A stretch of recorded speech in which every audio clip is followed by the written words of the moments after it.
कुंज बिहारी जय राधा कुंज बिहारी जय राधा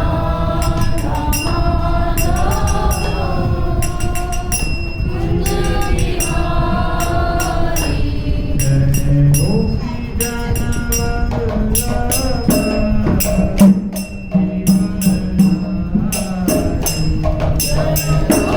जन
जिस प्रकार से दुर्योधन द्रोणाचार्य के पास जाते हैं, भीष्मदेव के पास जाते हैं और उनको उकसाते हैं।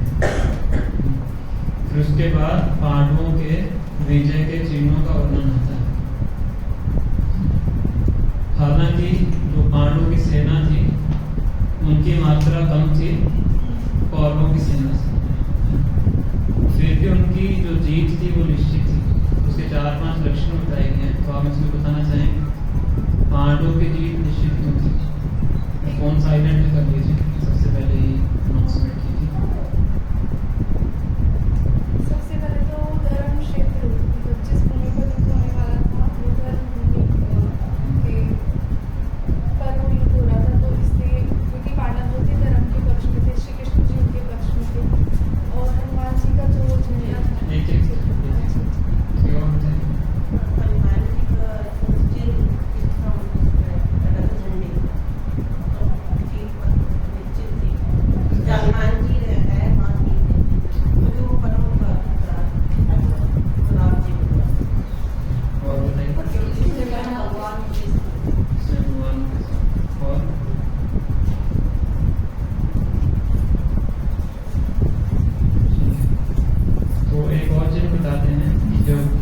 सेना के जो सिपाही थे वो अपने शंखों बजाते हैं, कौरवों की सेना के जो विजय थे वो विजय मिला, ऐसा इसमें लिखा है। दिव्य शंखों सुंदर शंख थे, क्या थे? दिव्य थे। हनुमान जी उनके रथ के ऊपर स्वयं विराजमान थे और स्वयं भगवान उनके साथ थे। तो ऐसे कुछ चीज बताए गए हैं कि जिससे निश्चित था कि जीत पांडवों की होने वाली।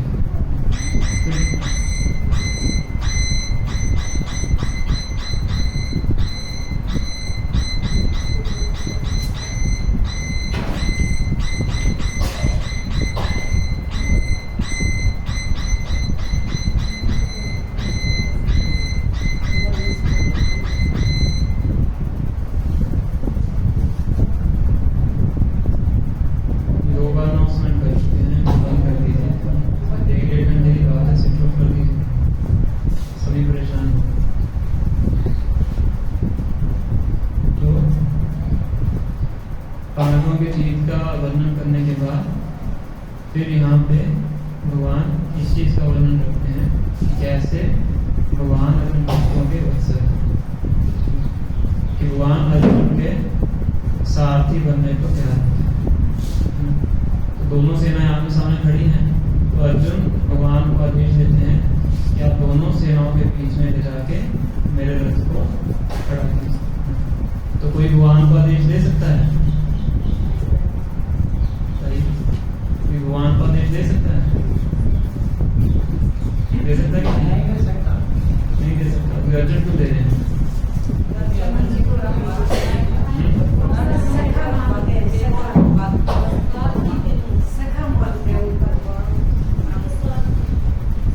तो जो भक्त है वो भगवान को आदेश दे सकता है प्रेमवश।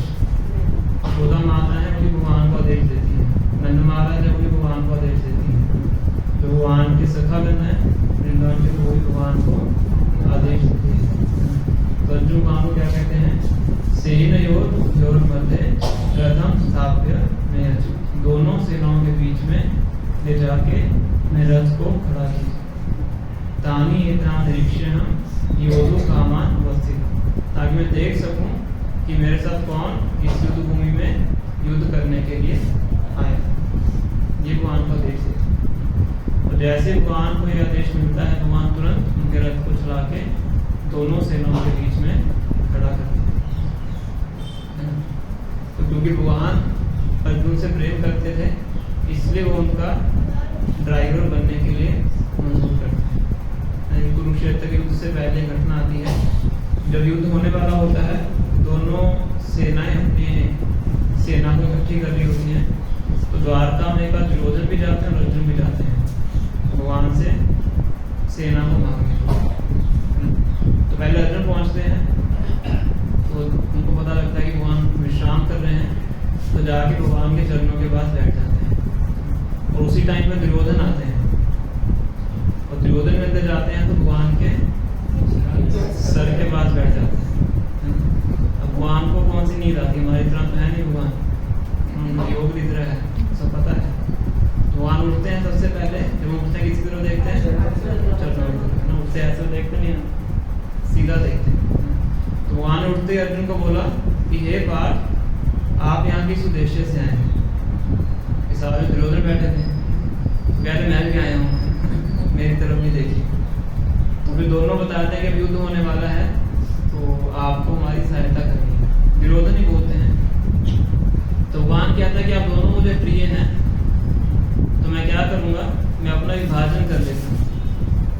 एक तरफ तो मेरी सारी नारायणी सेना रहेगी। नारायणी सेना कैसी है? जिसके आज तक कभी हार नहीं हुई है, सभी चतुर्भुज हैं। और एक तरफ मैं खुद रहूंगा और मैं निहत्था रहूंगा, मैं अस्त्र शस्त्र नहीं उठाऊंगा। तो आप में दोनों को एक एक चीज मांगनी है। तो पहला नंबर मैं दूंगा अर्जुन को, क्योंकि मैंने उसको पहले देखा है। तो दुर्योधन काम जाते हैं कि तो पक्का सेना मान लेंगे, मैं इस निहत्थे का क्या करूंगा? वो भी अस्त्र शस्त्र नहीं उठाएंगे, उनको सेना चाहिए। और अर्जुन क्या मांगते हैं कि आप मेरे साथ युद्ध भूमि में सारथी के रूप में नहीं। तो भी दुर्योधन खुश हो गए, भगवान से सेना ले लेते हैं और अर्जुन भगवान को सारथी के रूप में स्वीकार करते हैं। तो इसलिए भगवान अर्जुन के सारथी। और युद्ध भूमि में अगर योद्धा को सारथी को कुछ निर्देश देना है तो कैसे देते हैं? पैरों से। क्योंकि उस टाइम पे इतनी आवाज हो रही होती है कि धमाके हो रहे होते हैं, तो आवाज सुनाई नहीं पड़ती है। तो योद्धा है वो सारथी के कंधे पे पाँव लगा के उसको इशारा करता है किस तरफ रथ को लेके जाए। तो अर्जुन जब भी ऐसा करते थे तो भगवान के कंधे पे पाँव से लगाते थे। तो भगवान अर्जुन की स्थिति को भी स्वीकार करते हैं, क्योंकि भगवान अर्जुन से प्रेम करते हैं। तो यहाँ तक आप सबने भी चर्चा की है, तो आगे फिर हम चर्चा को जारी करते हैं। तो भगवान क्या करते हैं? भगवान अर्जुन के रथ को दोनों सेनाओं के बीच में ले जाके खड़ा कर देते हैं। और अब भगवान बहुत विशेष चीज यहाँ पे करते हैं। भगवान उंगली करके अर्जुन को दिखाते हैं कि उसमें कौन कौन आया है। तो ये अर्जुन देखो, सामने भीष्मदेव खड़े हैं, सामने द्रोणाचार्य खड़े हैं, कृपाचार्य खड़े हैं, सामने दुर्योधन खड़ा हुआ है, तुम्हारे 100 भाई खड़े हैं। तो हर कोई तुम्हें यहाँ पे, तुमसे यहाँ पे युद्ध करने के लिए आया है। भगवान ऐसा क्यों करते हैं? अर्जुन को मोहित करने के लिए, ताकि अर्जुन पारिवारिक आसक्ति से मोहित हो जाए, उनके मन में संदेह उत्पन्न हो जाए। क्योंकि भगवान अर्जुन के अंदर ही बैठे हैं परमात्मा के रूप में, वो बाहर से इशारा करके उसको जानबूझ के दिखा रहे हैं। देखो, वाज पश्यतान संवेतान कुरुनिति। हे पार्थ, तुम देखो, पूरा कुरु वंश आपसे युद्ध करने के लिए आया है। और अर्जुन जैसे ही देखते हैं, अपने सभी परिवार के सदस्यों को देखते हैं, तो देख के पूरी तरह से मोहित हो जाते हैं। जिस कार्य को करने के लिए आते हैं, उसी कार्य से पीछे हटने का वो प्रयास करते हैं। तो ऐसा भगवान क्यों करते हैं? क्योंकि भगवान अर्जुन को माध्यम बना के हमारे तक इस भगवद गीता के ज्ञान को पहुंचाना चाहते हैं। कई बार जब भगवान ने बहुत विशेष कार्य करना होता है, तो अपने खुद के भक्तों को ही वो माध्यम बनाते हैं उस कार्य को पूरा करने के लिए। क्योंकि उनके जो खुद के भक्त हैं, उनके साथ उनका गहरा संबंध है, तो उन्हीं को ही माध्यम बनाते हैं उस कार्य को पूरा करने के लिए। क्योंकि भगवान ने उसके बाद इस कुरुक्षेत्र के युद्ध के कुछ सालों बाद ही भगवान ने लौट के अपने धाम को वापस जाना है। जो कार्य करने आए थे, और भगवान ने सारा कार्य कर दिया है। कंस को मार दिया है, राक्षसों को मार दिया है, ब्रजवासियों के साथ 11 साल बिता लिए हैं, मथुरा में 18 साल बिता चुके हैं, द्वारका में काफी वर्ष बिता चुके हैं। तो ये भगवान अपनी लीला समाप्त करके अपने धाम को वापस जाना चाहते हैं। तो जाने से पहले एक तो युधिष्ठिर महाराज को राजा बनाना चाहते हैं। युधिष्ठिर महाराज क्या है? धर्मराज है। कि अगर वो राजा बनेंगे तो जो प्रजा है धर्म के सिद्धांतों का पालन करेगी। जैसा राजा होता है वैसी प्रजा होती है। जैसा श्रेष्ठ व्यक्ति कार्य करता है वैसे उसके नीचे वाले लोग कार्य करते हैं। अगर दुर्योधन जैसा व्यक्ति राजा बन जाएगा तो क्या होगा? उसकी प्रजा भी वही कार्य करेगी। दुर्योधन ने क्या किया था बड़ी सभा में? द्रौपदी को इंसल्ट करने का प्रयास किया। जब राजा ऐसा कार्य कर रहा है तो प्रजा भी क्या करेगी? यही कार्य करेगी। तो भगवान नहीं चाहते थे दुर्योधन जैसा व्यक्ति राजा बने। भगवान चाहते थे युधिष्ठिर जैसा व्यक्ति राजा बने। तो बहुत अच्छा सिद्धांत है समझने के लिए कि घर के अंदर भी जैसे बड़े व्यक्ति कार्य करते हैं बच्चे भी आगे जाके वैसा ही कार्य करें। कई बार परिवार जैसे बोलते हैं कि हमारे बच्चे कहना नहीं मानते हैं, हमारे बच्चों का आचरण अच्छा नहीं है ना? तो बच्चों को ब्लेम करने से पहले अपना आचरण देखना चाहिए कि क्या हम बच्चों के आगे अच्छी उदाहरण स्थापित कर रहे हैं। बच्चे कहेंगे कि माता पिता तो आपस में लड़ते रहते हैं और हमें बोलते रहते हैं कि भाई मैं लड़ाई मत करो। बच्चे देखते नहीं घर में क्या होता है। तो जो श्रेष्ठ व्यक्ति कार्य करता है नीचे के लोग उसी कार्य को अनुकरण करते हैं। यद्यत आचरति श्रेष्ठ तत्तत् एव जना शायद प्रमाणम कुरुते लोकस्तत् अनुभूति। जैसा श्रेष्ठ व्यक्ति कार्य करेगा नीचे वाले लोग भी उसी कार्य का अनुसरण। तो इसलिए भगवान नहीं चाहते थे कि दुर्योधन राजा बने। भगवान चाहते युधिष्ठिर महाराज राजा बने और अपने जाने से पहले भगवान इस भगवद्गीता के ज्ञान को देना चाहते थे। इसलिए भगवान यहाँ पे अर्जुन को माध्यम बना रहे हैं इस ज्ञान को प्रदान करने। तो अर्जुन जब अपने सामने सभी अपने रिश्तेदारों को देखते हैं तो उनके मन में क्या होता है? संदेह और मोहित होना शुरू होता है। तो फिर 28 नंबर श्लोक से लेके इस अध्याय के अंत तक 46 वर्ष तक अर्जुन भगवान को 4 कारण बताने वाले हैं इस कुरुक्षेत्र के युद्ध को ना करने। कितने कारण हैं? 4। तो 5वां कारण बताएंगे दूसरे अध्याय के शुरुआत। तो अर्जुन कह रहे हैं दृष्ट्वे मम स्वजनं कृष्णा युष्सुं समुपस्थितं सिदन्ति मम गात्राणि रूपं च परिदृश्यति। हे कृष्ण, जब मैं अपने स्वजनों को देख रहा हूँ अपने सामने क्या हो रहा है? सिदन्ति मम गात्राणि रूपं च परिदृश्यति। तो मेरे शरीर की जितनी भी इंद्रियां हैं वो शीतल हो रही है। मेरा मुख सूख रहा है। क्यों? किसके लक्षण है? घबराहट। तो अर्जुन जैसा इतना महान योद्धा है, जो पांडव सेना थी उनके 2 उम्मीद थी इस युद्ध को जीतने के। एक था भीम और एक था अर्जुन। इन दोनों के ऊपर ही वो पूरी तरह से आधारित थे। यही 2 व्यक्ति हमें युद्ध जिता सकते हैं। कौरव सेना तो बहुत बड़े बड़े महारथी थे, भीष्मदेव भी थे और 5 पांडवों के गुरु थे द्रोणाचार्य, जिन्होंने उनको मिलिट्री आर्ट सिखाया। उनके पास क्या होता जीतने के। अब अर्जुन जैसा महान योद्धा ही यहाँ पे क्या कह रहा है? मेरा मुख सूख रहा है, मेरे हाथ से जो गांडीव है वो छूट रहा है। गांडीव के पीछे बहुत बड़ी कथा है। तो अर्जुन ने प्रण लिया होता है कि जो व्यक्ति मुझे गांडीव छोड़ने के लिए बोलेगा मैं उस व्यक्ति का वध कर दूंगा। और इतना ज्यादा वो अपने धनुष बाण से अटैच होते हैं। तो कुरुक्षेत्र युद्ध में ऐसी घटना भी आती है कि एक बार युधिष्ठिर महाराज अर्जुन को बोलते हैं कि तुम इस गांडीव को छोड़ दो। एक बार युधिष्ठिर महाराज के साथ युद्ध करते हैं, कर्ण का युद्ध होता है। तो युधिष्ठिर महाराज को बहुत ज्यादा इस तरह से वो पराजित कर देते हैं, परास्त करके अपने कैंप में भेज देते हैं। तो अर्जुन पीछे पीछे जाते हैं युधिष्ठिर महाराज के बाद। तो युधिष्ठिर महाराज को लगता है कि शायद अर्जुन कर्ण को पराजित करके आए हैं, तभी मेरे पास आए हैं। और वो कहते हैं कर्ण अभी मरा नहीं है, मैं तो आपका हालचाल पूछने के लिए आया। तो कहते हैं तुम्हारा क्या फायदा हुआ भाई होने का? उसने मेरी इतनी इंसल्ट की, तुमने उसको मारा भी नहीं है, तो धिक्कार है तुम्हारे ऊपर। ऐसा करो इस गांडीव को छोड़ दो। तो तो अर्जुन ने क्या प्रण लिया था कि जो मुझे गांडीव को छोड़ने के लिए बोलेगा मैं उसको मारूं। तो क्षत्रिय जो प्रण लेता है उसको पूरा करना होता है। तो सोचते हैं क्या करें, तो तलवार निकाल लेते हैं।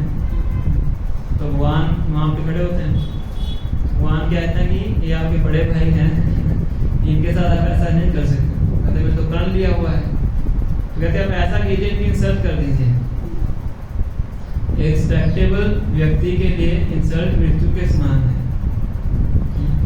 तो अर्जुन फिर बोलते हैं ऋषि महाराज को, आपके कारण हमें जंगल में जाना पड़ा, शतरंज खेलनी नहीं आती है, अगर खेलने नहीं आती तो युद्ध क्यों किया था, इतना बहुत उनको बोलते हैं।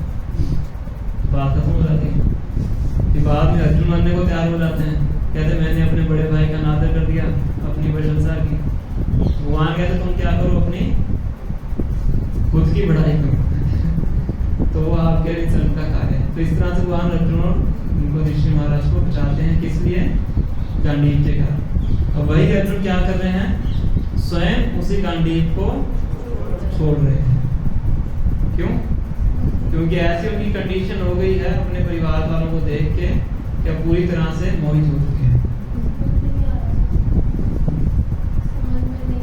जो क्वेश्चन है क्लास के अंदर पूछे, वेट ठीक है, सब समझ में सभी सुनिए। जो भी प्रश्न है सबके क्लास के अंत में। तो इस प्रकार से जो अर्जुन है अपनी दशा का वर्णन करते हैं। फिर भगवान को 4 कारण बताते हैं कि मैं युद्ध क्यों नहीं करना चाहता। सबसे पहले तो बताते हैं कि मेरे जितने ही परिवार के सदस्य हैं सब मेरे सामने खड़े हैं, तो क्यों मैं उन सबको मारूं, है ना। केवल इस राज्य का भोग करने के लिए मैं क्यों इतना मार काट करूं। तो भौतिक दृष्टि से हमें अर्जुन के कारण सही नजर आ सकते हैं कि अर्जुन की मार काट नहीं करना चाहते। पर हमें इस चीज को वर्णन करते हैं कि कई बार वायलेंस की भी आवश्यकता होती है इसी चीज की रक्षा करने के लिए, है ना। जैसे देश के अंदर पुलिस डिपार्टमेंट है। पुलिस डिपार्टमेंट क्या करता है, प्रेम से बात करता है। जो लॉ अबाइडिंग सिटीजन्स हैं उनके लिए वो प्रेम से बात करते हैं, और जो लॉ अबाइडिंग नहीं है उनके लिए वो सख्ती से पेश आते हैं।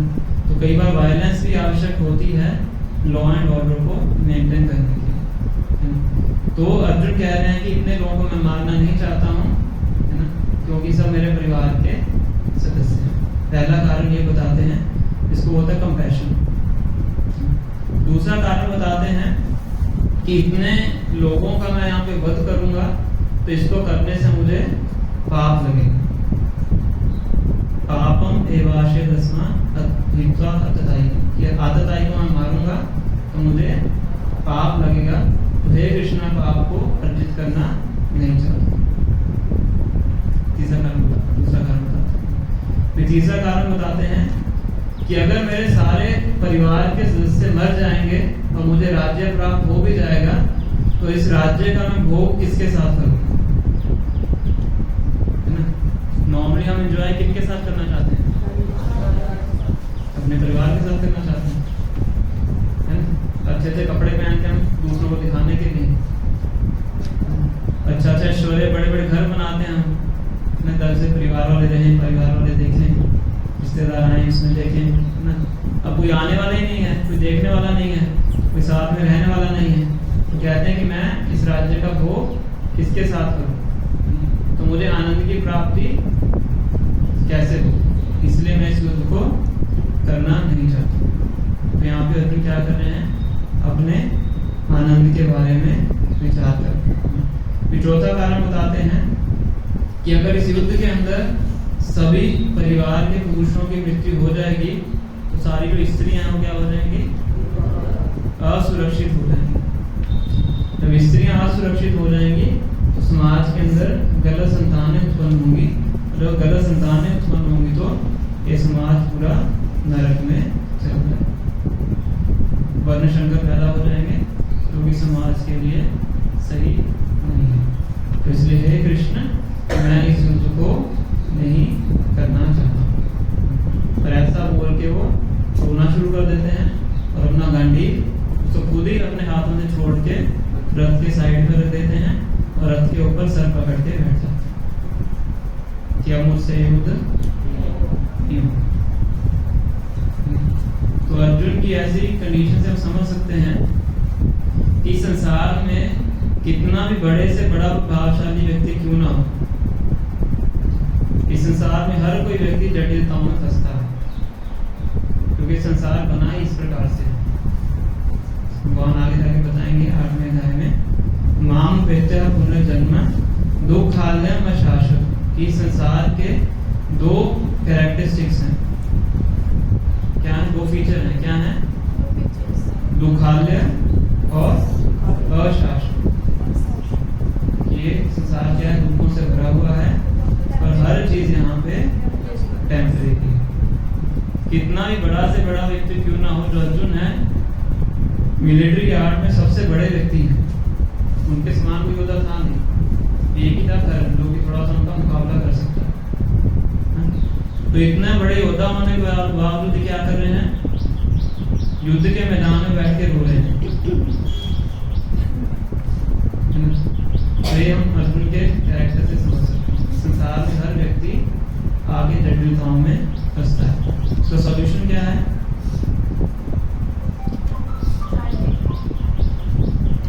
फोन साइलेंट कर दीजिए। तीसरी बार सॉल्यूशन क्या है? हरिनाम चैंटिंग है और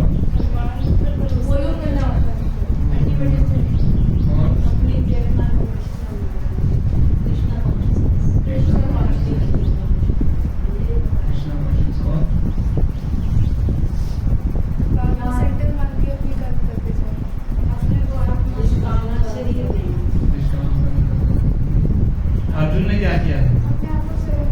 अपने आप को सरेंडर किया। माता जी को सॉल्यूशन क्या है? कि एक प्रमाणिक गुरु के पास जाके उनकी शरण ग्रहण की। दूसरे अध्याय में 7वां श्लोक आएगा कि अर्जुन भगवान को सरेंडर किया। कि अभी तक तो हमारा जो रिश्ता था कौन सा था? सखा का। पर अभी मैं आपको शरणागत होता हूँ, मैं आपका शिष्य हूँ, तो कृपया करके मुझे आप बताइए कि मेरे लिए श्रेय क्या है, what is beneficial for me, मेरे लिए गुड क्या है। मैं इसको डिसीजन पे पहुंचने के लिए अपने आप में असमर्थ हूँ, समझ नहीं पा रहा हूँ क्या करना चाहिए क्या नहीं करना चाहिए। तो आप मुझे निश्चित करके बताइए कि मेरे लिए श्रेय क्या है। जब भी हम इस संसार में जटिलताओं में फंसते हैं, उसका सॉल्यूशन ये है कि हमें एक प्रमाणिक गुरु को ढूंढना है और उनको जाके शरणागत होना है, जो कि हमें शास्त्रों के माध्यम से सही ज्ञान प्रदान करके एक दिशा हमें दिखा सके। तो नेता शब्द है, नेता शब्द कहाँ से आया है? हिंदी में शब्द है नेता। कहाँ से इसकी उत्पत्ति हुई है? कौन से रूप से ये शब्द बना है?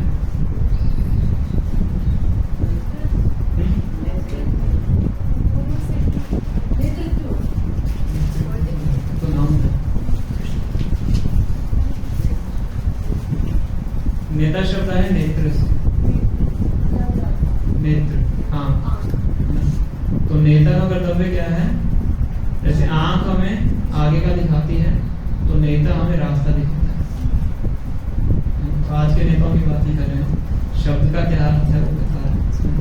नेता शब्द का होता है जो नेतृत्व कर सके, हमें आंखें दे सके। तो आध्यात्मिक गुरु हमें आंखें देते हैं, जिससे कि हम देख सकते हैं कि हमारे लिए सही क्या है, हमारे लिए गलत क्या है। सही और गलत में पहचान कर सकते। तो एक भगवान अर्जुन के माध्यम से शिक्षा दे। तो अर्जुन भ्रमित क्यों होते हैं? क्योंकि अर्जुन भगवान की इच्छा के बजाय अपनी इच्छा के ऊपर ज्यादा फोकस कर रहे हैं। अर्जुन भूल गया कि भगवान की क्या इच्छा है। भगवान की इच्छा है कि कुरुक्षेत्र का युद्ध हो, और जितने भी दुष्ट लोग बचे हुए हैं वो सब इस कुरुक्षेत्र के युद्ध में भगवान को खत्म करना चाहते थे और युधिष्ठिर महाराज को राजा बनाना चाहते थे। इसलिए पूरे जन समाज की रक्षा की। कि भगवान के आने के 3 कारण यहाँ बताए गए हैं। परित्राणाय साधूनां, विनाशाय च दुष्कृतां धर्म संस्थापनार्थाय संभवामि युगे युगे। भगवान दुष्टों का विनाश करने के लिए आते हैं, साधुओं की रक्षा करने के लिए आते हैं और धर्म की स्थापना करने के लिए आते हैं। धर्म की स्थापना कौन कर सकता है? जो स्वयं धर्म का पालन करता है। जो स्वयं धर्म का पालन करता है वो धर्म की रक्षा कर सकता है। जो स्वयं ही धर्म का पालन नहीं करता है वो धर्म स्थापित नहीं कर सकता है। जैसे एक मदर थी, अपने बच्चे को लेके एक साधु के पास जाती है, तो कहते हैं कि मीठा बहुत खाता है, इसका मीठा बंद करवाइए, इसके सेहत के लिए ठीक नहीं है, दांत भी खराब हो चुके हैं, तो आपको क्या करना है, इसका मीठा बंद कराना। तो साधु कहते हैं ठीक है, आप इसको 2 हफ्ते के बाद मेरे पास लेके आए। तो ठीक है, 2 हफ्ते और वेट कर लेते हैं। तो 2 हफ्ते के बाद वो आती है, स्त्री अपने बेटे को लेके साधु से मिलती है। तो साधु उस बच्चे को बोलते हैं तुम्हें आज से मीठा नहीं खाना है। तो बच्चा उनकी बात मान लेता है, मीठा खाना बंद कर देता है। तो उसकी माँ को पता है कि ये थोड़ा अच्छा किया इन्होंने, तो ये बात इन्होंने 2 हफ्ते पहले क्यों नहीं की?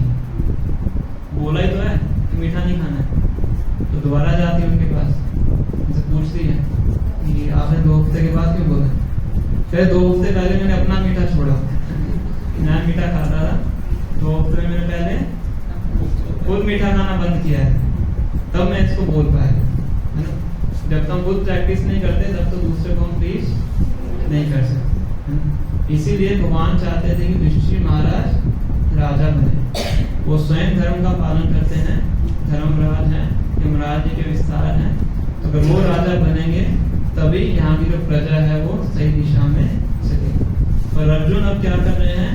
भगवान की इच्छा को भूल के अपनी इच्छा को प्रमुख में रखते हैं।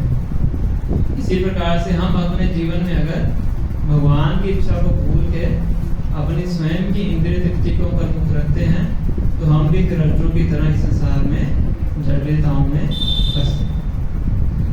कितना भी महान व्यक्ति क्यों ना हो, अगर वो भगवान के आदेश के अनुसार जीवन व्यतीत नहीं कर रहा है तो उसको भी अर्जुन की तरह फिर रोना पड़ता है। ऐसा करना तो फिर अर्जुन अलग अलग प्रकार के कारण बताते हैं भगवान के आदेश से बचने के। तो हम भी कई बार अलग अलग कारण बताते हैं, है ना, भगवान के आदेश से बचने के। क्या क्या कारण बताते हैं? अगर आपको बोला जाए कि आपको भगवान के नाम उच्चारण करने हैं, रोज इतनी माला करनी है, तो क्या क्या कारण हमारे मन में आते हैं? हमें कितने भक्त हैं जो कि रोज माला करते हैं?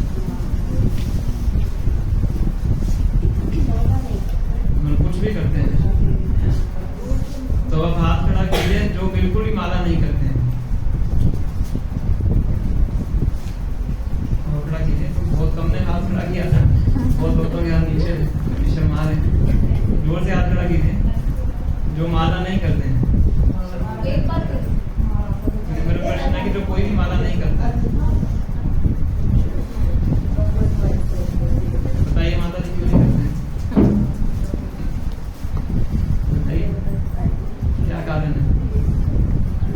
तो कारण होगा ना, टाइम नहीं मिलता था। जैसे अर्जुन ने 4 कारण बताए हैं, हमारा पहला कारण क्या है?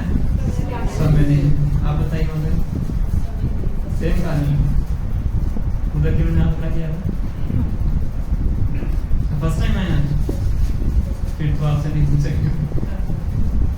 अभी माला वगैरह ली नहीं है, बाकी ऐसे मन में कर लेता हूँ, बट 10 प्रोग्राम माला की बात हुई, माला तो माला आप पास लेके जाइए, वहां से माला पे करना है। तो जैसे अर्जुन कारण दे रहे हैं, हम भी कारण देते हैं। सबसे पहला कारण क्या है? समय नहीं है। मोबाइल के लिए हमारे पास समय है, व्हाट्सएप के लिए समय है, घूमने के लिए समय है, पर 8 मिनट हमारे पास नहीं है माला करने की। तो वैलिड रीजन है? वाजिब कारण है? नहीं। अर्जुन वाला ही कारण है जो अर्जुन कारण थे। तो अगर हम ऐसे कारण देंगे भगवान की इच्छा को पूरा ना करने के लिए, तो वही स्थिति हमारे जीवन में आती है अर्जुन के साथ। और स्वयं भगवान अर्जुन के साथ ही बन के खड़े हुए हैं। भगवान क्या है? जो कि धर्म को बताने वाले हैं। धर्म क्या है? क्या है धर्म? भगवान का आदेश। धर्मम तो साक्षात भगवत प्रणीतम, जो भगवान ने बोला है वही धर्म है ना। जैसे जिस देश के जो लॉ मेकर हैं, जिन्होंने कानून बनाया है, उनके द्वारा बताया गया दिशा निर्देश ही कॉन्स्टिट्यूशन है ना। धर्म क्या है? जो भगवान ने बताया है। और भगवान स्वयं बता रहे हैं कि युद्ध करो, और अर्जुन कह रहे हैं कि युद्ध ना करके मुझे युद्ध करके मुझे पाप लगेगा। सही कारण है ना। धर्म का मूर्तिमान रूप है स्वयं भगवान है, वो अर्जुन को कह रहे हैं कि आपको युद्ध करना चाहिए, और अर्जुन कह रहे हैं कि युद्ध करके मुझे पाप लगेगा। सही कारण है नहीं? भगवान की आज्ञा का पालन करके कभी पाप नहीं कर सकते, क्योंकि भगवान की आज्ञा ही धर्म है। तो एक एक करके भगवान अर्जुन के सभी कारणों का उत्तर देंगे आगे जाके, मैं आपको संक्षेप में बता रहा हूँ। और तीसरा वो बता रहे हैं कि मुझे आनंद की प्राप्ति नहीं होगी। तो यहाँ पे भगवान के आनंद का ना सोच के अपने निजी आनंद की बारे में सोच रहे हैं। तो अर्जुन भूल गया कि इन्होंने द्रौपदी के साथ कैसा व्यवहार किया है, भूल चुके हैं कि उन्होंने कुंती के साथ कैसा व्यवहार किया है, और ये भूल गए कैसे उन्होंने भीम को जहर देके मारने का प्रयास किया है। सब कुछ भूल गए किसके कारण? पारिवारिक आसक्ति के। पर भगवान नहीं भूले हैं, क्योंकि जो भक्तों के साथ दुर्व्यवहार करता है भगवान उसको कभी भी भूलते नहीं। आप भगवान के साथ दुर्व्यवहार करोगे, भगवान उसको क्षमा कर देते हैं, पर जो भक्तों के साथ दुर्व्यवहार करता है भगवान उसको क्षमा नहीं करता। जैसे जो मदर होती है, तो उसको कुछ बोल दे उसको सहन कर लेती है, उससे बच्चे को कुछ बोल दे सहन नहीं करती। थोड़ा सा हम कंपैरिजन करके देख सकते हैं। तो इसलिए भगवान चाहते थे कि जो कौरव है उनका वध होना चाहिए। तो तीसरा अर्जुन का गलत कारण है कि अपने सुख के बारे में विचार करते हैं। तो इस प्रकार से अर्जुन भगवान को अलग अलग तरीके से कारण बता रहे हैं इस युद्ध को ना करने। तो अर्जुन की दशा को हम देख सकते हैं। पारिवारिक आसक्ति बताया जाता है कि पारिवारिक आसक्ति है वो व्यक्ति को हृदय से कमजोर बनाती है। ऐसे प्रसंग आता है कि ध्रुव महाराज, तुमने कथा सुनी होगी, छोटे से 5 साल के बालक थे। उनके पिताजी का नाम था उत्तानपाद। उनकी 2 पत्नियां थी, एक थी सुनीति और एक थी सुरुचि। सुरुचि के पुत्र थे जिनका नाम था उत्तम, और सुनीति के पुत्र थे ध्रुव। तो एक बार ध्रुव महाराज देखते हैं कि पिताजी के गोद में उत्तम बैठा हुआ है और उनके साथ उनकी पत्नी सुरुचि खड़ी है। तो ध्रुव भी चले जाते हैं कि मुझे भी आपकी गोद में बैठना है। तो सुरुचि होती है पकड़ के उनको नीचे खींच देती है। तो कहती है कि अगर आपको अपने पिता की गोद में बैठना है तो सबसे पहले आप इस शरीर को छोड़ो, फिर मेरी कोख से जन्म लो, फिर आप पिता की गोद में बैठ सकते हैं। तो ऐसा करके उनको खींच के वहां से निकाल के वहां से भगा देते हैं। अब उत्तानपाद होते हैं, वो इतने आसक्त होते हैं सुरुचि से, तो गलत होते हुए देखते जो उनको कुछ बोल नहीं पाते, उससे आसक्त होते हैं। जहाँ पे भी आसक्ति होती है वहां पे हृदय दुर्बलता आती है, हृदय की कमजोरी। उस केस में व्यक्ति स्ट्रॉन्ग डिसीजन नहीं ले सकता। तो अर्जुन यहाँ पे क्या है, अपने जो कौरव सेना में जो उनके परिवार के जन हैं उनके प्रति उनकी आसक्ति है, इसलिए वो अपने परम कर्तव्य को भूल जाते हैं। वो क्षत्रिय हैं, ऊपर से भगवान के भक्त भी हैं। और क्षत्रिय का कर्तव्य है कि धर्म के लिए उसको युद्ध करना होता है। वो इस कर्तव्य को भूल के अपना उस युद्ध से छुटकारा प्राप्त करके खुद इंजॉयमेंट का जीवन जीना चाहते हैं। तो इसलिए भगवान को यहाँ पे 4 कारण बता रहे हैं युद्ध। तो भगवान ने इस पूरे अध्याय में एक भी श्लोक नहीं बोला है। भगवान चुप करके सुन रहे हैं कि क्या बोल रहा है, कोई श्लोक नहीं बोल रहा है, क्योंकि अर्जुन ने भगवान से पूछा ही नहीं बोलने के लिए। तो यहाँ से भी हम सीख लेते हैं कि जब तक बोलने के लिए ना कहा जाए तब तक बोलना नहीं चाहिए। खास करके परामर्श की जब बात आती है ना, कई बार में आदत होती है ना, दूसरों को परामर्श देना शुरू कर देते हैं। तो भगवान यहाँ पे देते जब तो कोई मांगे ना तब तक नहीं देना चाहिए। जब तक अर्जुन ने भगवान को शरणागति नहीं की तब तक भगवान ने एक भी लाइन नहीं बोली। तो जैसे ही अर्जुन भगवान को शरणागत होता है, सरेंडर करता है, तुरंत भगवान सबसे पहले अर्जुन को डांटते हैं कि गुरु की भूमिका में भगवान की प्रवेश कर कि तुम बात तो इतनी बड़ी बड़ी कर रहे हो, तो तुम्हें पता नहीं है किस चीज के लिए शोक करना चाहिए, किस चीज के लिए शोक नहीं करना चाहिए। जो पंडित व्यक्ति होते हैं कभी भी किसी जीवित या अमृत वस्तु के लिए शोक नहीं करते। आगे जाके हम पढ़ेंगे एक ही करके तो इस प्रकार से प्रथम अध्याय का समापन होता है। तो अगर आप में से किन्हीं पर का भी प्रश्न है तो आप, मैंने संक्षिप्त में बताया है आपको ब्रीफ में,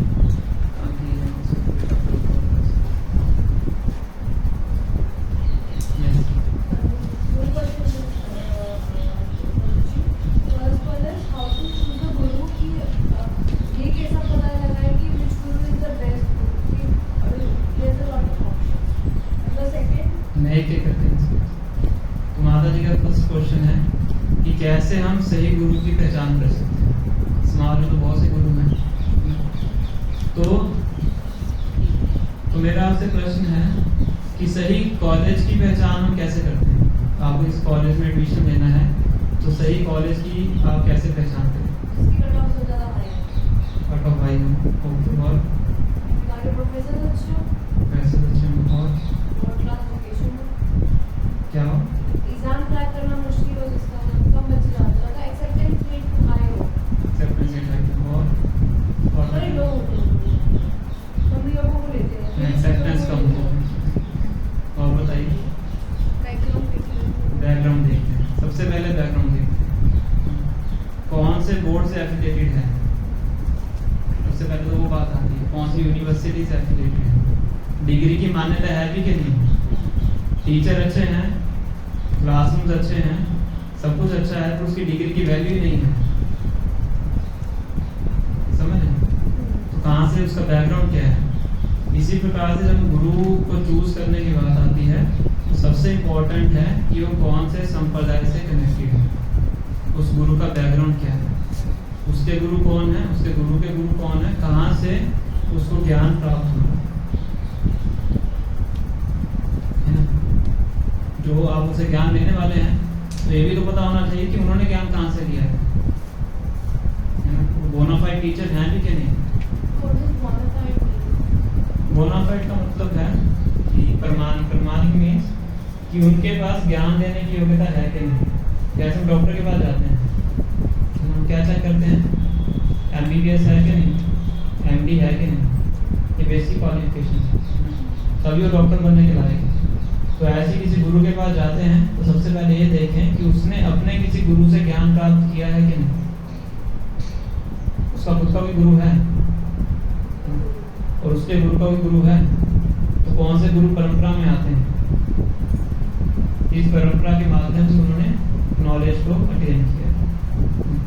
उसके बाद फिर हमें पता लगता है कि ये बोनाफाइड सही गुरु है, प्रमाणिक गुरु है, इससे ज्ञान ले सकते हैं। पहले क्वेश्चन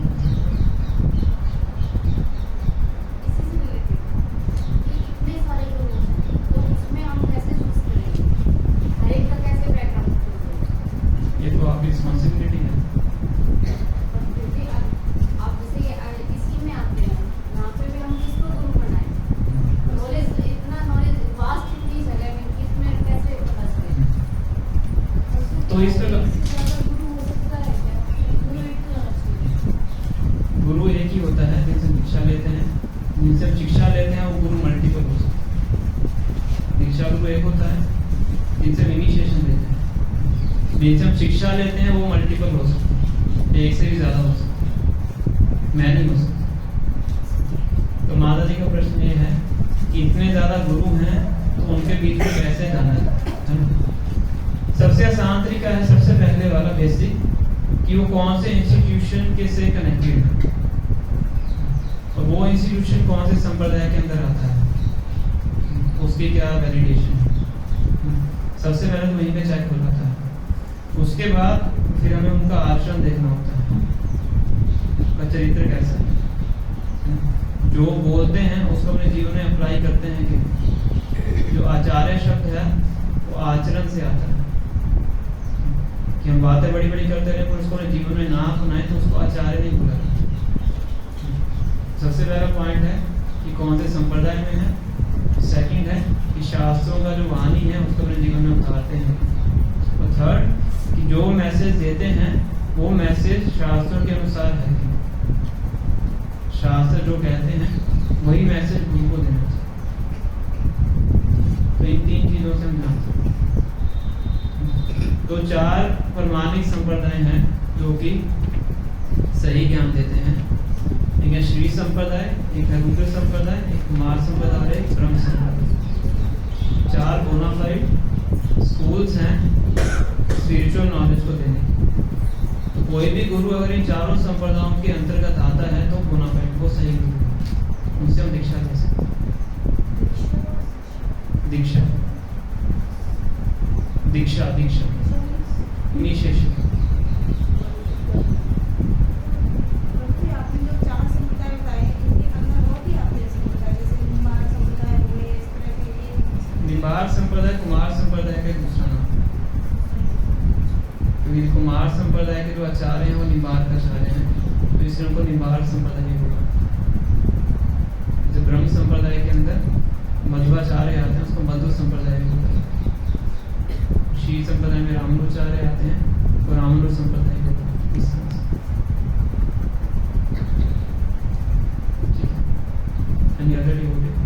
जैसे युधिष्ठिर धर्म पालन करने वाले महाराज जो है महाराज युधिष्ठिर धर्म को पालन करने वाले हैं तो उन्होंने जो है महाराज द्रौपदी को क्यों लगा ये क्या धर्म की तो ये बहुत कंट्रोवर्शियल क्वेश्चन है। महाभारत में भी इसकी बहुत विवेचना ऋषि महाराज को बहुत बोलते भी उसमें क्रिटिसाइज भी करते हैं इस चीज के लिए, क्योंकि ऋषि महाराज तो अपना सब कुछ हार ही चुके थे। तो उनके पास तो एक तरह से दायित्व था, उनके पास क्या कहेंगे उसका राइट था भी नहीं द्रौपदी को दाव पे लगाने की। और उस टाइम पे दुर्योधन और कर्ण होते हैं उनको उकसाते हैं ये करने का। और जो इससे हम यही समझ सकते हैं कि जो गैम्बलिंग है कितनी ज्यादा दूषित चीज है।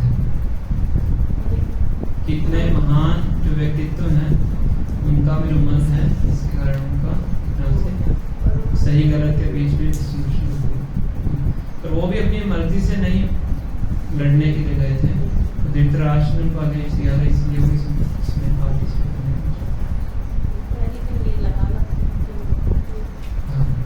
तो इसके ऊपर महाभारत में काफी द्रौपदी को कहती है। तो उस सभा में ये चर्चा खड़ी होती है जब द्रौपदी को बोला जाता है गाने के लिए, तो सभा के अंदर भी चर्चा होती है ऋषि महाराज का तो राइट ही नहीं है द्रौपदी को, क्योंकि पहले से कुछ हार चुके हैं। और कर्ण और दुर्योधन उनको बोलते हैं कि उनकी बातों में उनकी बात को दबा भी दिया जाता है क्योंकि उस टाइम पावर दुर्योधन और कर्ण दुशासन सबकी। तो वैष्णोदेव और द्रोणाचार्य सब कुछ बोलते हैं अलग कारण।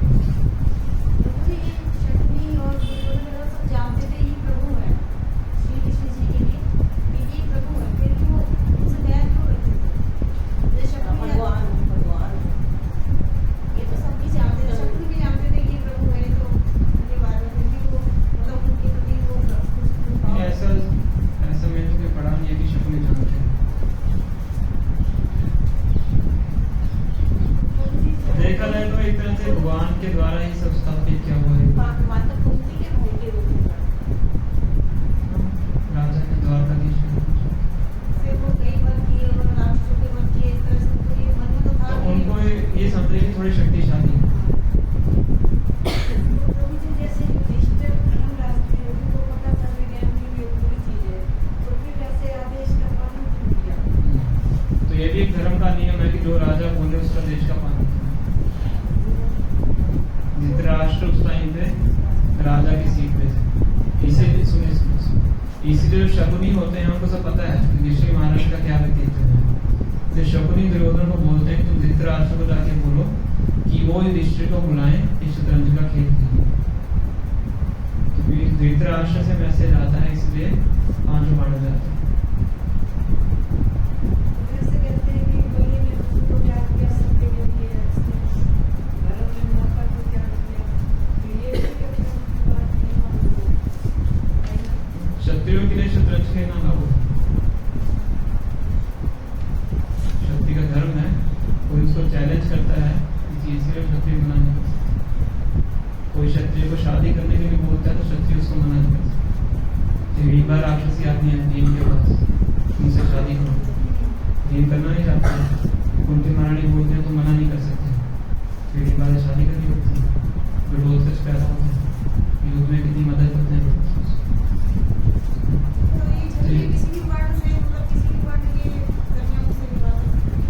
ब्राह्मण वर्ण को छोड़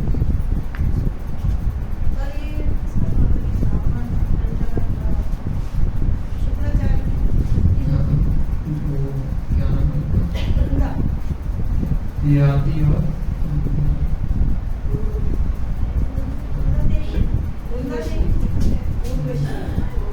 नाम याद नहीं।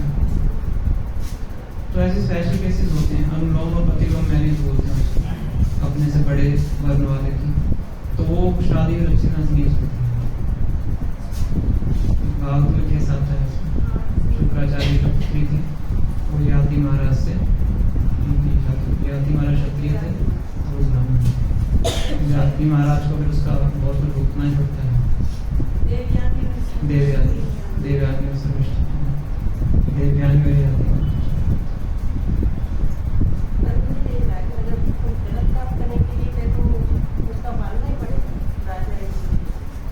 क्षत्रिय का धर्म है जो मैंने आपको बताया,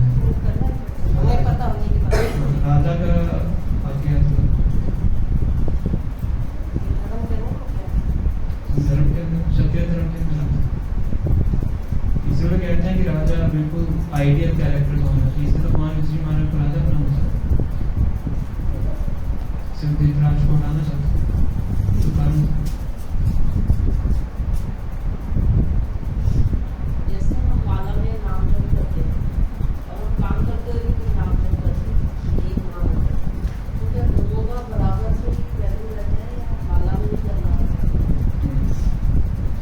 जब हम एक जगह पे बिल्कुल आराम से बैठ के ध्यान पूर्वक माला के ऊपर जप करते हैं तो उसका बेनिफिट हमें ज़्यादा प्राप्त होता है। चलते फिरते करते हैं उसका बेनिफिट मिलता है और उतना बेनिफिट नहीं मिलता है जितना कि अगर हम ध्यान पूर्वक करते हैं उसका।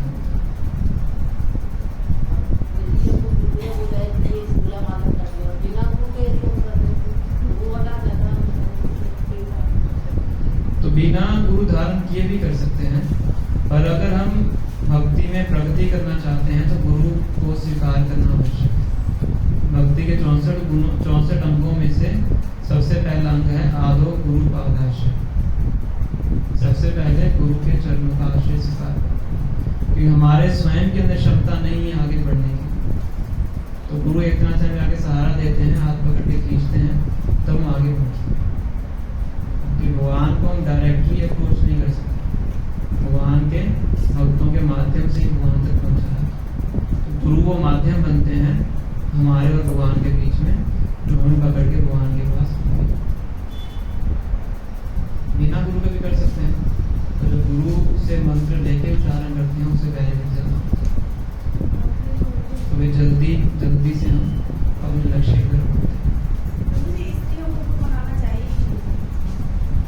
स्त्री पुरुष ये सब शारीरिक उपाधियां हैं, हम तो शरीर नहीं है तो आत्मा है, तो स्त्री पुरुष का तो प्रश्न ही नहीं होता।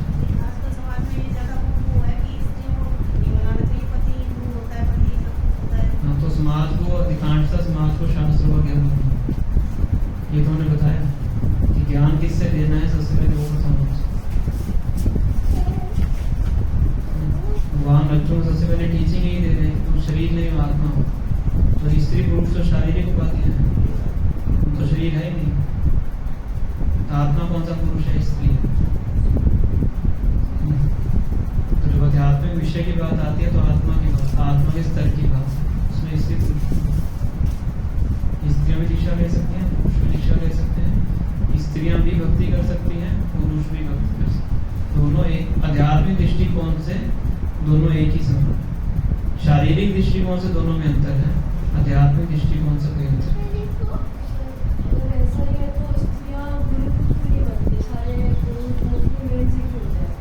ऐसा नहीं है, स्त्रियां भी गुरु हैं। जानवा माता है हमारे संप्रदाय में, जानवा देवी, जानवा और भी होंगी, एक तो मुझे पता है। मोस्टली पुरुष होते हैं, और स्त्रियों को बनने के लिए कोई मनाही नहीं, क्वालिफाइड है तो बन सकती है। क्वालिफाइड आध्यात्मिक नॉलेज चाहिए, आध्यात्मिक ज्ञान चाहिए, प्रैक्टिस चाहिए। अब बैठ सकते हैं, मैंने आपको सामने देखो, जानना देखो।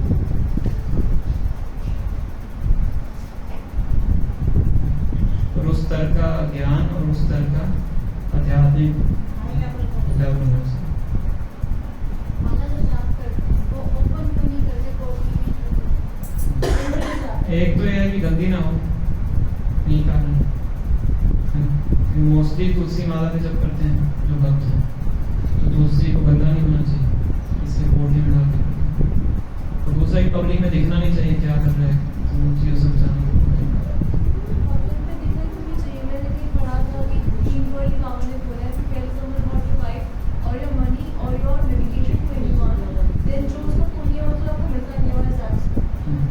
क्योंकि जब हम किसी को बताते हैं तो हमारे अंदर अहंकार की भावना होती है, देखो मैं कितना बड़ा कार्य कर रहा हूँ, इतनी माला करता हूँ, 16 माला करता हूँ।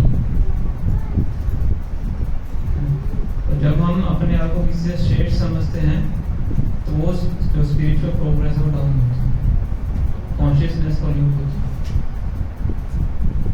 तो मुझे मेरा एक क्वेश्चन है कि जैसे गीता में बताया गया है कि जैसे मनुष्य के आए वाले सारे क्वेश्चन जो लाइफ में क्वेश्चंस आते हैं तो किस तरीके से बिहेव करना चाहिए, किस तरीके से बोलना चाहिए, कहाँ किस बताया तरीके गया है? से बर्ताव करना चाहिए, ऐसा गीता में जो बताया गया है। कहाँ बताया गया है प्रश्न? जैसे कृष्ण जो अर्जुन को जो क्वेश्चंस पढ़ते हैं उसका कृष्ण ने जो जवाब दे दिया, तो ये वहाँ से मनुष्य जाति को सीखना है। समझा नहीं प्रश्न। मेरा ये कहना है कि जो गीता में उपदेश दिया है श्री कृष्ण द्वारा, और कृष्ण ने एक सामान्य व्यक्ति के क्वेश्चंस वहाँ पे आम आदमी को जैसे क्वेश्चंस आते हैं कि जैसा युद्ध भूमि में वो खड़े हैं और जैसे उनको 4 कारण मिले कि इस वजह से नहीं करना चाहिए, उस तरीके के जो चीज़ें हैं, अब इससे हमें क्या सीखने को मिलता है कि वो चीज़ें हमें सीखनी है आम आदमी को और अपने जीवन में प्रैक्टिस करनी है, तो एक अच्छा इंसान, अच्छा आदमी बन सकता है। बराबर इसी तरीके के ऐसे समझा है। तो बट अब इसका रिलेशन जब हम बोलते हैं कि माला करनी चाहिए, ये करनी चाहिए, जो तो माला से कैसे कोरिलेशन बनता है, या माला करने से आपने बोला कि बेनिफिट हो जाता है, मतलब which type of benefit that है? तो जो भगवद का संदेश है वो आध्यात्मिक उत्कृष्ट करने के लिए, स्पिरिचुअल एलिवेशन के लिए। तो इसके साथ साथ हमें कुछ नैतिक शिक्षाएं भी मिलती हैं, मॉरल वैल्यूज, एथिकल वैल्यूज सब प्राप्त होते हैं। पर भगवान जो यहाँ पे ज्ञान दे रहे हैं मोस्टली स्पिरिचुअल नॉलेज है। उसका लक्ष्य क्या है, कैसे हम यहाँ से मुक्ति प्राप्त करके भगवान के धाम को जा सकते हैं। साथ में नैतिक मूल्य भी हैं, तो वो सेकेंडरी है। तो हम कई बार से नैतिक मूल्यों को पकड़ लेते हैं, जो मेन पर्पस है गीता का उसको भूल जाते हैं। गीता का मेन पर्पस क्या है? क्या है गीता का मेन पर्पस?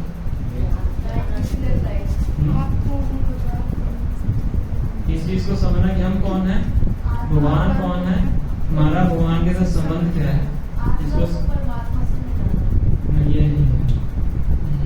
रिलेशनशिप क्या, पहले जिसको समझे, रिलेशनशिप पता होने के बाद उस रिलेशनशिप को नरिश कैसे करना है, इसको बोलते हैं अभिधेय। रिलेशनशिप को नरिश करके जाना कहाँ पे है, इसको बोलते हैं प्रयोजन। संबंध, अभिधेय, प्रयोजन, ये 3 चीजें हैं जो कि शास्त्र के अंदर बताई जाती है। संबंध मतलब हमारा भगवान से क्या संबंध है, अभिधेय मतलब संबंध जान के करना क्या है, थर्ड करने के बाद जाना कहाँ पे है, वो है प्रयोजन। तो उसके लिए जो अभिधेय है, करना क्या है, अपना संबंध जान के करना क्या है, भगवान का नाम लेके अपना शुद्धिकरण करना है। भगवान से अपना संबंध टूट चुका है, उसको दोबारा स्थापित करना है। वो होता है उसका सबसे मुख्य अंग है भगवान के नामों का उच्चारण। तो भगवान साथ में ध्यान बताते हैं, 9वें ध्यान बताते हैं, सततम कीर्तयन्तो मां यतन्तश्च दृढव्रता नमस्यन्तश्च मां भक्त्या नित्य युक्ता उपास। सततम 24 आवर्स मेरे नामों का कीर्तन करो। कैसे करो? यतन्तश्च दृढव्रता, पूरे यत्न के साथ और दृढ़ व्रत के साथ। व्रत का मतलब क्या होता है कि कम से कम इतना मुझे करना है, उसको बोलते हैं व्रत, है ना। ऐसे काशी में व्रत लेते हैं ना कि आज दिन अनाज नहीं खाना, तो व्रत है कि कम से कम इतनी मात्रा मुझे करनी है। तो गुरु बताते हैं कि आपको कम से कम कितनी मात्रा करनी चाहिए, इसको बोलते हैं दृढ़ व्रत। नमस्ते अंतश्च मां भक्त्या, तो मुझे भक्ति भाव से नमस्कार करो। नित्य युक्ता उपासना, नित्य रूप से मेरी उपासना। स्वयं कह रहे हैं। तो गीता का मुख्य उद्देश्य क्या है? भगवान के साथ संबंध को समझना, संबंध समझने के बाद उस संबंध को नरिश करना, फिर अपने गंतव्य भगवान के धाम को वापस। ये गीता का मुख्य उद्देश्य है। इसके साथ साथ भगवान और भी इसमें शिक्षाएं देते हैं, कैसे अच्छा जीवन व्यतीत करना चाहिए, कैसे हमारा व्यवहार होना चाहिए, कैसे हमारा आचरण होना चाहिए, वो सब है। तो मुख्य ये चीज, ठीक है। एक बात जैसे वो अर्जुन की युद्ध करने के लिए मना कर रही थी, क्योंकि बहुत तांत्रिक हो गई थी परिवार के अंदर। जैसा कि भगवान सोच रहे थे कि सब कुछ भूल गया है, तो माता महारानी द्रौपदी के साथ क्या हुआ, क्या जो भी किया ये सब भूल रहा है, युद्ध करने से पीछे हट रहे हैं।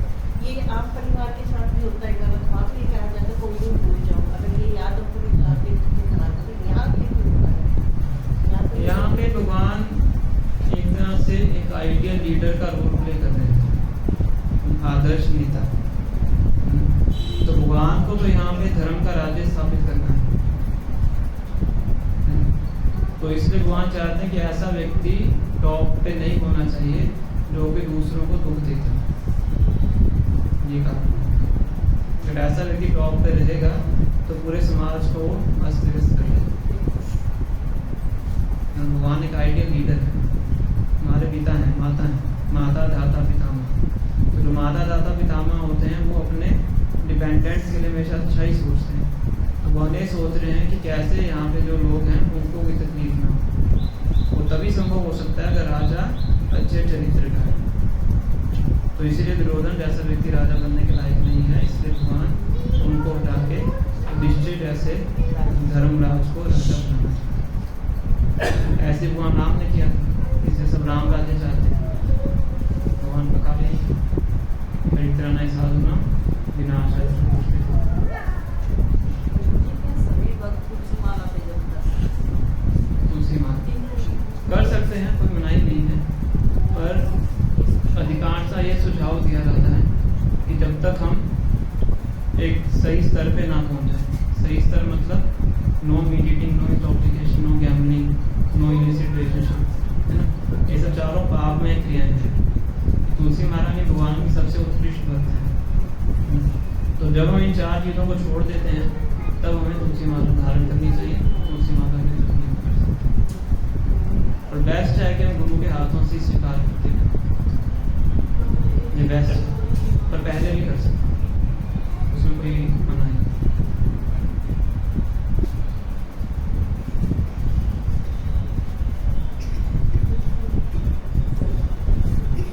आपने कहा था कि गुरु का आदेश का जो उसका पालन करना चाहिए।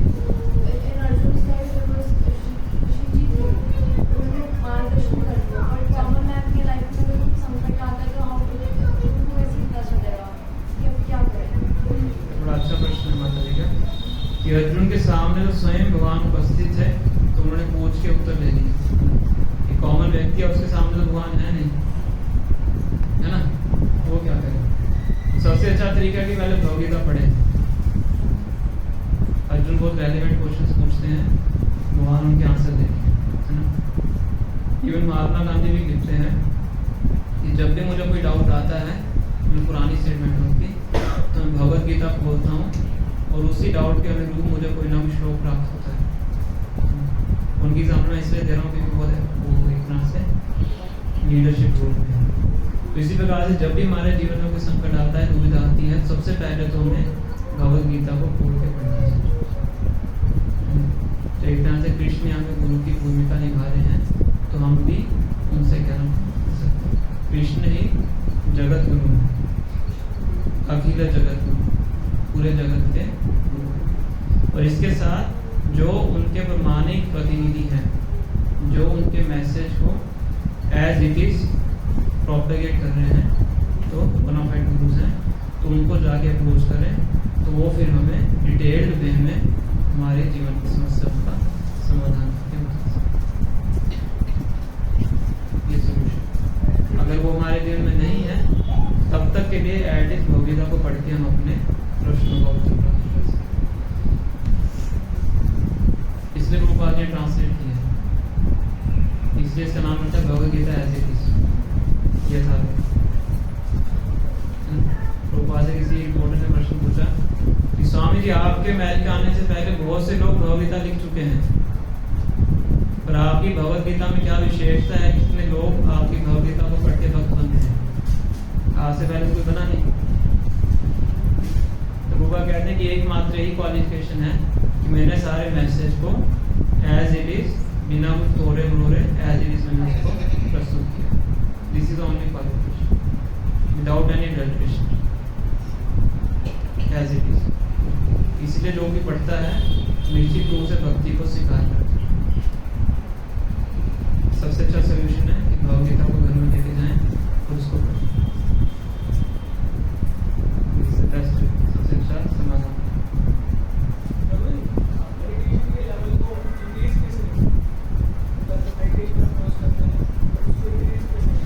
कौन सी मेडिटेशन करते हैं?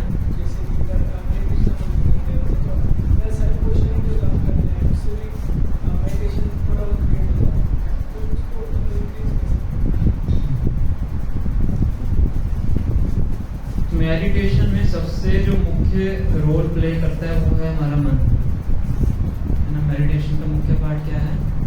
माइंड। जब तक माइंड पीसफुल नहीं है तब तक आप मेडिटेशन नहीं कर सकते। इसलिए कलयुग में जो मेडिटेशन है वो कलयुग की प्रोसेस है ही नहीं। मेडिटेशन कौन सी युग की प्रोसेस है? सतयुग की है।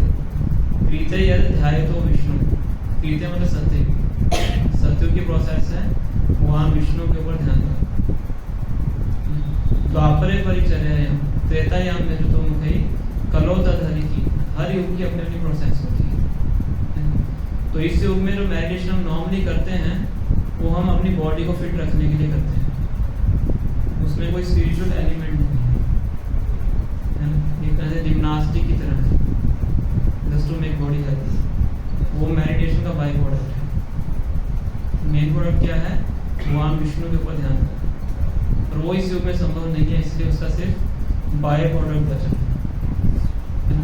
फिर भी अगर उसको आप अच्छे तरीके से करना चाहते हैं, उसका सबसे अच्छा तरीका है कि सुबह के समय उसको किया जाए। सुबह का जो समय होता है ब्रह्म मुहूर्त उसको बोलते हैं, तो उस टाइम पे रिलेटिवली ज़्यादा पीस होती है, हमारी बॉडी फ्रेश होती है, तो उस टाइम पे कर सकते हैं। और दूसरा, हरे कृष्ण महामंत्र का जप करें, उससे हमारा मन है वो पीसफुल स्टेट में लगता है। हमारे मन की अलग अलग जोन्स होती हैं, तो उसमें एक जोन होती है जिसको बोलते हैं रिलैक्स जोन। तो जब हम महामंत्र का जप करते हैं तो हमारा जो माइंड है वो रिलैक्स जोन में जाता है, उसके बाद वो पीसफुल होता है। तो ये आप ट्राई कर सकते हो, सुबह के समय करें और मेडिटेशन से पहले हरे कृष्ण महामंत्र का जप कर सकते हैं।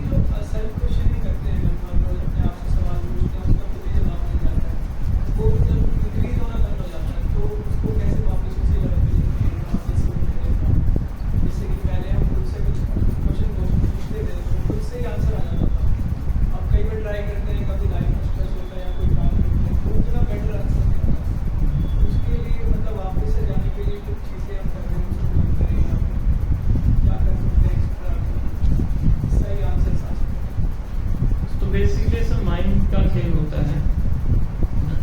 हमारे माइंड के अंदर पास्ट के सारे संस्कार और एक्सपीरियंसेस स्टोर हैं। जैसे एरोप्लेन में ब्लैक बॉक्स होता है ना, उसमें सारा डाटा स्टोर रहता है। हमारे माइंड के अंदर पूरा डाटा स्टोर है, पिछले कई जन्मों के एक्सपीरियंसेस हैं। तो वही एक्सपीरियंसेस अलग अलग तरीके से बाहर निकल के आते हैं। तो यही मैंने आपको तरीका बताया, वही तरीका तो माइंड को पीसफुल जोन में लेना।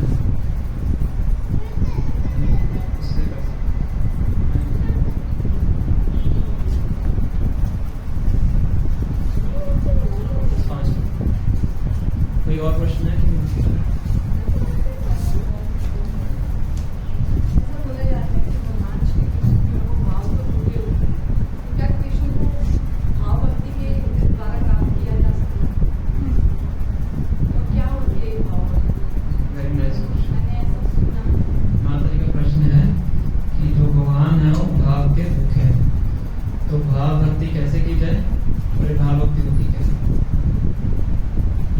बताया गया भावग्राही जनार्दन, कि भगवान हमारी एक्टिविटी के पीछे जो भाव है उसको ग्रहण करते हैं। तो भक्ति की 3 स्टेजेस होती हैं। पहली स्टेज होती है जिसको बोलते हैं साधना भक्ति, devotional service in practice. Second stage होती है भाव भक्ति, devotional service in ecstasy, English में ट्रांसलेट करके बता। तीसरी होती है प्रेम भक्ति, डिवोशनल सर्विस इन लव। तो अभी हम जिस स्टेज पे हैं उस टाइम पे हमारी कॉन्शियसनेस अब इतनी प्योर नहीं है। हमारे तो काम, क्रोध, लोभ, मोह, मद, मत्सर, ये 6 नर्क बताएंगे वो है। तो इस टाइम में हमारा भाव भी दूषित है, उसके अंदर कंटेमिनेशन होती है सेंस ग्रेटिफिकेशन। तो इसलिए सबसे पहले हमें अपने आप को शुद्ध करने के लिए साधना भक्ति करनी होती है, प्रैक्टिस।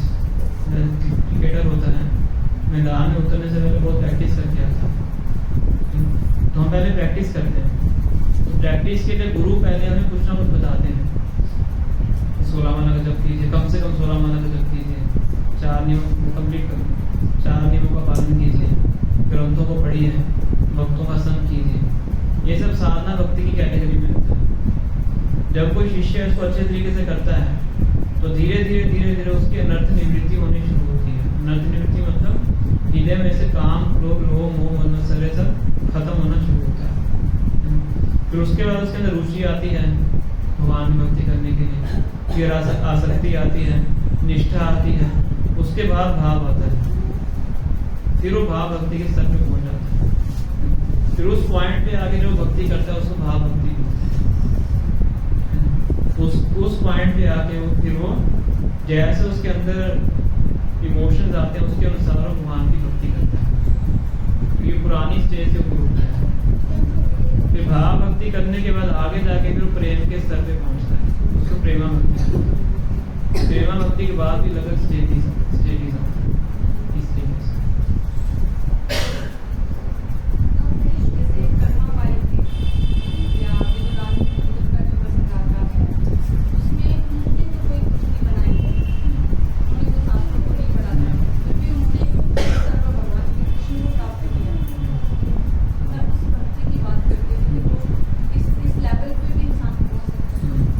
तो ये जो ऐसे शास्त्रों में केस आते हैं कि जिनके हमें गुरु दिखाई नहीं पड़ते हैं, तो ये वो केसेस होते हैं जिन्होंने अपने,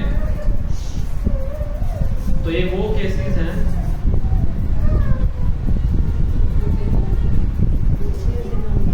जिन्होंने पिछले जन्म में गुरु स्वीकार की। समझ में आता है? गुरु उन्होंने स्वीकार किए हैं, इससे पिछले जन्म में किए हैं, तो वो साधना भक्ति की जो स्टेज है वो पिछले जन्म में क्रॉस कर चुके हैं। तो उसके बाद इस नेक्स्ट पॉइंट पे उन्होंने शुरू किया, तो इसलिए हमें वो दिखता नहीं, हमें प्रेजेंट दिखता है, पास दिखता नहीं।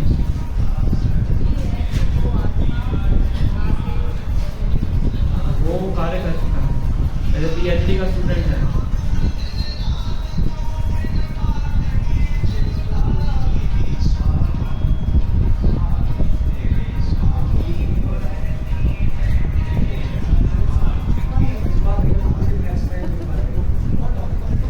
मोबाइल को अपने घर से पहले पकड़ के लग रखने पड़ेगा।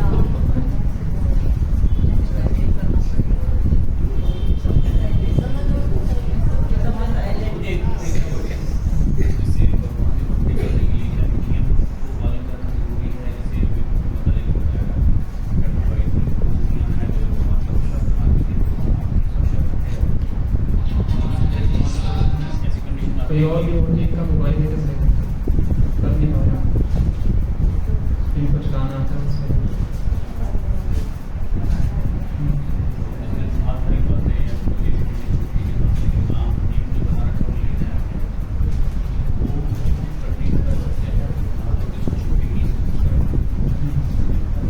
तो ये सब जो आपने उदाहरण बताए हैं बहुत उत्कृष्ट भक्त हैं, हम उस स्तर पे नहीं हैं, इसलिए हमें नियम कानून पालन करने होते हैं, है ना?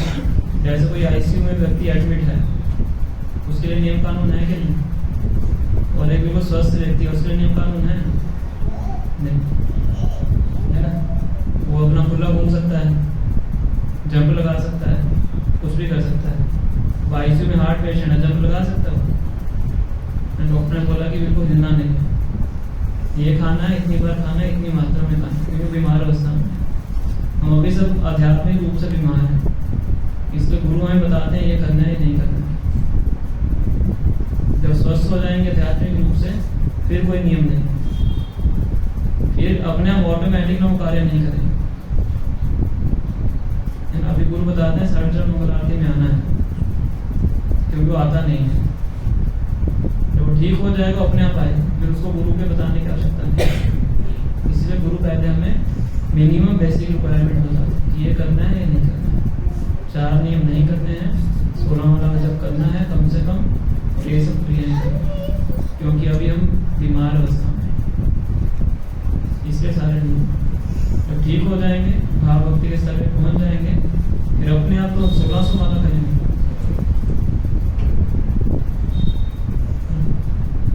तो नियम कानून तो है, पर हम नियम कानून से बचने का प्रयास करते हैं इन सब उदाहरणों को देख। मन के अंदर वो बैठा हुआ है ना, कि ऐसे कम से कम मेहनत में ज्यादा से ज्यादा फल मिल जाए। मेहनत करना नहीं चाहते, अगर कुछ प्राप्त करना है तो मेहनत करनी पड़ेगी, बिना मेहनत के प्राप्त होना है। सिंपल सा इस जगत का नियम, नो पेन नो गेन। आध्यात्मिक रूप से कुछ प्राप्त करना है तो मेहनत करनी है। ठीक है, ठीक है, तो हम ये स्टॉप करेंगे।